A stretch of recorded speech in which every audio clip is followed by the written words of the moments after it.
आज के इस वीडियो में हम लोग बात करेंगे म्यूचुअल फंड्स के बारे में। तो ये वीडियो खास तौर पर बिगनर इन्वेस्टर्स के लिए बनाया गया है। इस वीडियो में आप जानोगे म्यूचुअल फंड होता क्या है, ये काम कैसे करता है और जो म्यूचुअल फंड कितने टाइप्स के होते हैं। अगर आप इन्वेस्ट करना स्टार्ट करना चाहते हो तो बेस्ट तरीका क्या है स्टार्ट करने का, ये सारी जानकारी आपको इस वीडियो में मिलेगा। अगर आप ये वीडियो पूरा देखते हो तो मैं वादा करता हूं आपसे, इसके बाद आपको कोई और वीडियो देखने की ज़रूरत नहीं पड़ेगी म्यूचुअल फंड्स के बारे में जानने के लिए। तो चलिए वीडियो को शुरू करते हैं। म्यूचुअल फंड को आपको एक बहुत ही सिंपल से एग्जांपल से समझाता हूँ। मान लो आपको घर से ऑफिस जाना है, ठीक है, तो उसके लिए आपके पास दो रास्ते हैं। एक तो आप अपने खुद के कार से जा सकते हो, अपने गाड़ी से जा सकते हो। तो उसके लिए जो है सो आपको गाड़ी चलाना आना जरूरी है। अगर नहीं आएगा तो क्या होगा, आपकी एक्सीडेंट हो सकती है और आप ऑफिस जाने के बजाय वहाँ चले जाओगे, ठीक है। तो अब आप क्या करोगे, अगर आपको गाड़ी चलानी नहीं आती है तो आप पब्लिक ट्रांसपोर्ट का यूज़ करोगे, जैसे कि बस, ठीक है। अब इस केस में जो है सो आपको कॉन्फिडेंस रहेगा बस ड्राइवर पर कि वो आपको सेफली ऑफिस तक पहुंचा देगा, क्योंकि आपको भी पता है कि वो एक प्रोफेशनल है, खास तौर पर ड्राइविंग में एक जो है एक्सपर्ट है, उसको गाड़ी चलानी आती है, ठीक है। तो बस इतना ही डिफरेंस है खुद से डायरेक्टली स्टॉक्स या इक्विटी में इन्वेस्ट करने में और जो है म्यूचुअल फंड के थ्रू इन्वेस्ट करने में। देखिए, जब आप खुद से इन्वेस्ट करते हो तो आपको इन्वेस्टिंग में एक्सपर्ट होना पड़ता है, ठीक है। लेकिन जब आप म्यूचुअल फंड के थ्रू इन्वेस्ट करते हो तो वहाँ पर कोई एक्सपर्ट जो है इन्वेस्टिंग में, वो म्यूचुअल फंड मैनेजर होता है, वो बैठा हुआ रहता है, फंड मैनेजर होता है, वो आपके लिए इन्वेस्टमेंट्स करता है। देखिए, म्यूचुअल फंड में होता ही है कि आपके जैसा, मेरे जैसा और भी बहुत सारे इन्वेस्टर्स का थोड़ा थोड़ा पैसा जो है सो एक जो है फंड मैनेजर के पास, एक फंड मैनेजर के पास जमा होता है और वो फिर फंड मैनेजर डिसाइड करता है कि हमारा जो पैसा है उसको किस इक्विटी में डालना है, किस बॉन्ड में डालना है, कितने सारे इक्विटी में डालना है, वो सारा जो है सरदर्द उसका है। अब हम लोग को टेंशन लेने की ज़रूरत नहीं है, ठीक है। तो इस तरह से जो है म्यूचुअल फंड काम करता है। अब आप ये बताइए कि जब आप घर से ऑफिस गए थे बस में तो आपको कुछ किराया देना पड़ा था, तो उसी तरह से जो ये फंड मैनेजर आपके लिए जो है इन्वेस्टिंग करेगा, वो एक एक्सपर्ट है, तो उसका भी जो है सो कुछ चार्जेस है और उसी चार्ज को जो म्यूचुअल फंड में कहा जाता है वो कहा जाता है एक्सपेंस रेशियो, और ये जनरली 1 से 3% के बीच में होता है। जैसे कि अगर मान लो आप 100 रुपया जो है सो इन्वेस्ट करते हो तो आपका 97 से 99 रुपया जो है सो 97 से 99 रुपीज़ जो है सो इन्वेस्ट हो जाएगा और बाकी 1 से 3 रुपया जो है सो उस फंड मैनेजर, उस फंड जो है सो मैनेज कर रहा है उसके कंपनी के पास, म्यूचुअल फंड कंपनी के पास चली जाएगी। म्यूचुअल फंड को अगर बिगनर इन्वेस्टर्स के लिए वरदान कहा जाए तो गलत नहीं होगा, क्योंकि देखिए म्यूचुअल फंड में आप इन्वेस्टिंग मात्र 500 रुपये से स्टार्ट कर सकते हो और एक बिगनर इन्वेस्टर जो है सो बड़ा अमाउंट एफर्ट नहीं कर सकता है इन्वेस्ट करने के लिए शुरुआत में, ठीक है। तो इसलिए ये बहुत अच्छा है बिगनर्स के लिए स्टार्ट करने के लिए। साथ ही आप जो है म्यूचुअल फंड में एक सिस्टम होता है SIP का, जिसका फुल फॉर्म है सिस्टमैटिक इन्वेस्टमेंट प्लान, जिसमें आप जो है सो एक फिक्स डेट में पर मंथ के हिसाब से इन्वेस्टमेंट कर सकते हो। आप एक ऑटोमेटिक जो है ट्रांसफ़र सेट कर सकते हो और उससे क्या होगा कि ऑटोमेटिक ही आपका जो है इन्वेस्टमेंट होते रहेगा। पर मंथ जो है एक फिक्स अमाउंट जो भी आप अपने सैलरी के अकॉर्डिंग सेट करोगे उतना इन्वेस्ट होते रहेगा। अब आपके मन में ये सवाल, बहुत लोगों को ये डर रहता है कि क्या हो अगर आपके पास किसी मंथ पैसा नहीं हो, ठीक है। तो उस केस में जब आपके अकाउंट में पैसा नहीं रहेगा तो बाउंस कर जाता है, लेकिन इसका कोई नुकसान आपको नहीं होता है, ठीक है। ऐसा नहीं कि कोई चार्जेस आपको लगेगा। हाँ, बैंक वाले ज़रूर आपसे 5 से 10 रुपया जो मिनिमल अमाउंट है वो चार्ज करते हैं। आपका कितना बार भी बाउंस होता है तो उससे कोई दिक्कत नहीं है। आप जो है SIP को कम भी कर सकते हो, अगर आपके पास ज़्यादा पैसा आ गया किसी मंथ या आपकी सैलरी बढ़ गई तो बढ़ा भी सकते हो SIP को, कभी भी रोक भी सकते हो। म्यूचुअल फंड में जो है इन्वेस्ट किया हुआ पैसा कभी भी आप जो है सो अपने निकाल सकते हो। तो देखिए, इसी तरह से ये जो है म्यूचुअल फंड का पूरा प्रोसेस काम करता है। म्यूचुअल फंड 3 टाइप्स में डिवाइडेड है। एक हो गया आपका इक्विटी म्यूचुअल फंड, दूसरा डेट म्यूचुअल फंड और तीसरा हाइब्रिड म्यूचुअल फंड। तो equity mutual fund further divided है 3 कैटेगरीज में। एक हो गया large cap mutual fund, mid cap mutual fund और स्मॉल कैप म्यूचुअल फंड। देखिए, लार्ज कैप जितना भी इक्विटी म्यूचुअल फंड है उसमें ऐसे कंपनी में आपका पैसा लगता है जो बड़ी है, लार्ज है, ठीक है।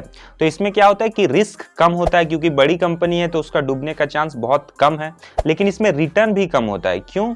क्योंकि देखिए अब जो कंपनी ऑलरेडी बड़ी हो गई है उसका ग्रोथ अब उतना नहीं हो सकता, तो इसलिए इसमें रिटर्न जो है सो कम होता है। वहीं जो मिड कैप म्यूचुअल फंड होता है उसमें आपका पैसा जो है सो मीडियम साइज कंपनी में लगता है, ठीक है। जो मीडियम साइज की कंपनी होती है उसमें पैसा लगता है, तो मीडियम साइज में जो है सो रिस्क मॉडरेट लेवल पे रहता है, तो आपका रिटर्न भी उसी तरह का होता है। वहीं स्मॉल कैप जो फंड होता है, स्मॉल कैप म्यूचुअल फंड होता है, उसमें आपका पैसा छोटी कंपनीज में लगती है, ठीक है। तो वहाँ रिस्क बहुत हाई है तो रिटर्न भी बहुत हाई होता है। इक्विटी म्यूचुअल फंड में ही होता है एक डाइवर्सिफाइड इक्विटी म्यूचुअल फंड। देखिए इसमें होता यह है कि आपका जो पैसा है सो तीनों तरह के कंपनी इसमें लगता है, लार्ज कैप, मिड कैप और स्मॉल कैप में, ठीक है। साथ ही जो है डिफरेंट सेक्टर्स है उसमें भी जो आपका पैसा है सो डाइवर्सिफाइड इसमें जो है सो इन्वेस्टमेंट होता है, मतलब कि बहुत सारे सेक्टर्स में, बहुत सारी कंपनीज में आपका थोड़ा सा पैसा डिवाइड होके लग जाता है, ठीक। दूसरा जो होता है सो equity linked saving scheme mutual fund होता है, ठीक है।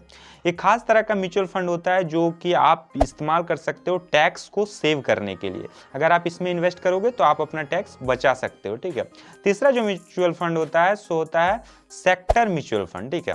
इसमें क्या होता है कि आपका जो पैसा है सो किसी खास सेक्टर में, जैसे कि हेल्थ, एजुकेशन, आईटी, इस तरह के सेक्टर में आपका पैसा इन्वेस्ट होता है। मतलब मान लो आपको जिस भी सेक्टर को लग रहा है कि इसमें इसका जो है सो अभी ग्रोथ होने वाला है तो उसमें आप इन्वेस्ट कर सकते हो, तो ये होता है सेक्टर म्यूचुअल फंड। ये जो है सो कंपैरेटिवली ज़्यादा रिस्कियर है क्योंकि एक ही सेक्टर में आप पैसा लगा रहे हो और अगर वो सेक्टर डूबता है तो आपका पूरा का पूरा पैसा वहाँ पे क्रैश कर जाएगा, ठीक है।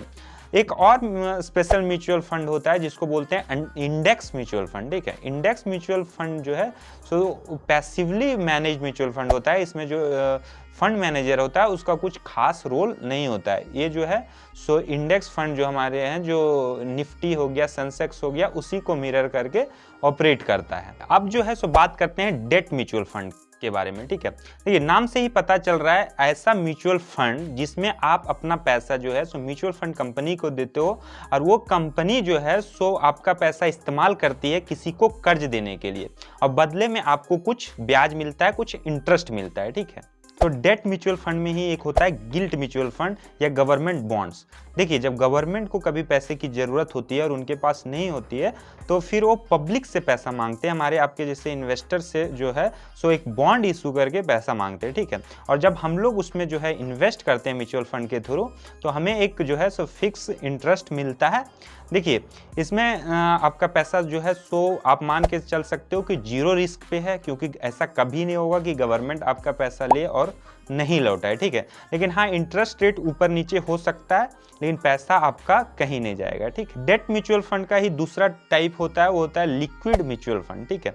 ये इसको आप जो है सो अपने सेविंग अकाउंट के अल्टरनेटिव मान सकते हो, क्योंकि देखिए इसमें आप पैसा को जो है सो अगर आप डालते हो तो उसको इनकैश करना बहुत आसान होता है। आप आज डाल के कल भी निकाल सकते हो।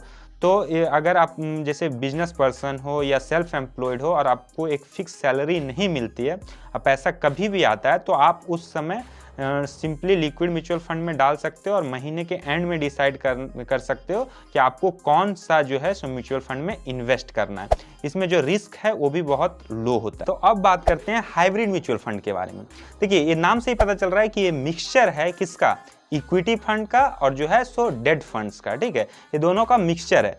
अब मान लीजिए किसी को जो है सो ज़्यादा रिस्क भी नहीं लेना है इक्विटी में इन्वेस्ट करके और ज़्यादा जो है सो सेफ भी नहीं प्ले करना है जो डेट्स में इन्वेस्ट करके, तो उस केस में वो जो है सो हाइब्रिड म्यूचुअल फंड के तरफ जा सकता है। देखिए जब आप हाइब्रिड म्यूचुअल फंड में जब आपका पैसा 70:30 के रेशियो में इन्वेस्ट होता है, 70% जो है सो आपका पैसा डेट्स में और 30% जो है सो इक्विटी में इन्वेस्ट होता है, तो इसको कहा जाता है बैलेंस सेविंग फंड, ठीक है।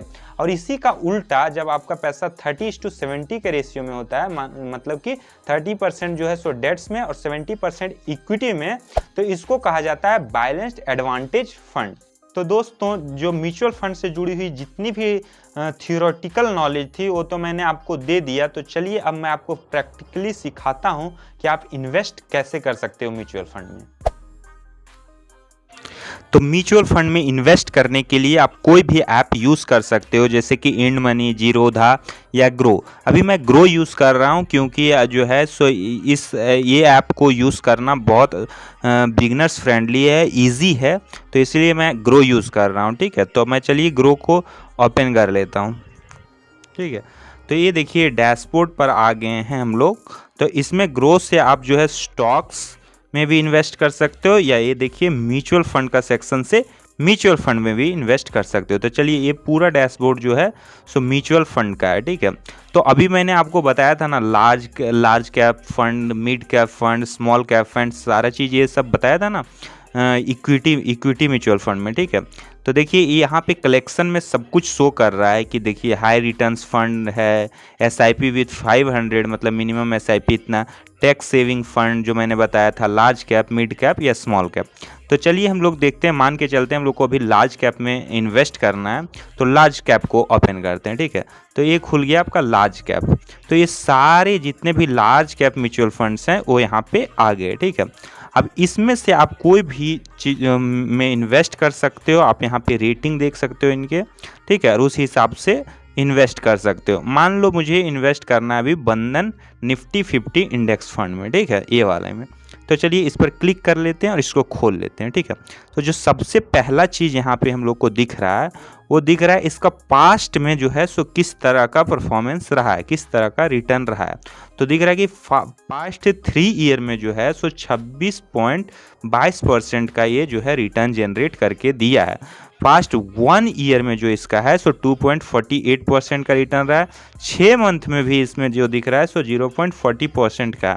और पिछले 5 साल में जो इसका रिटर्न रहा है सो 11.94, और ऑल टाइम जो रिटर्न रहा है सो 12.10%। उसके बाद आपको देखना है कि मिनिमम SIP कितना है। SIP मैंने बताया था ना, जिसमें आप पर मंथ जो है सो इन्वेस्ट, तो कम से कम आप 100 रुपया भी डाल के इसमें इन्वेस्टिंग स्टार्ट कर सकते हो।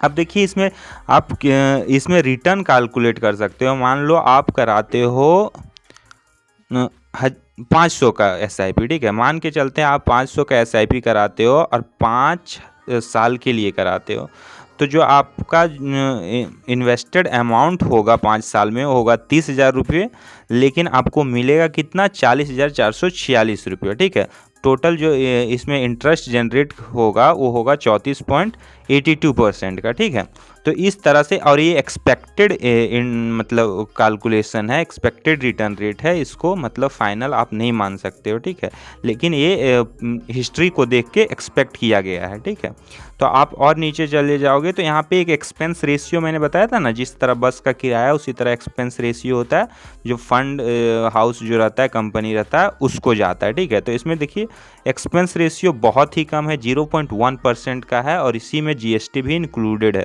एक एक्सिट लोड नाम की भी चीज़ होती है, जो अगर मतलब आप पैसा जब निकालते हो म्यूचुअल फंड से तब वो कुछ पैसा चार्ज कर रही है या नहीं, तो वो भी देखना जरूरी है। तो एक्सिट लोड इसमें नील है। ठीक है, यहाँ पे आपको टैक्स डिटेल मिल जाएगा कि जो आपका अर्निंग होगा उस पर क्या टैक्स लगेगा, नहीं लगेगा, वो सारा यहाँ पे आपको दिख जाएगा।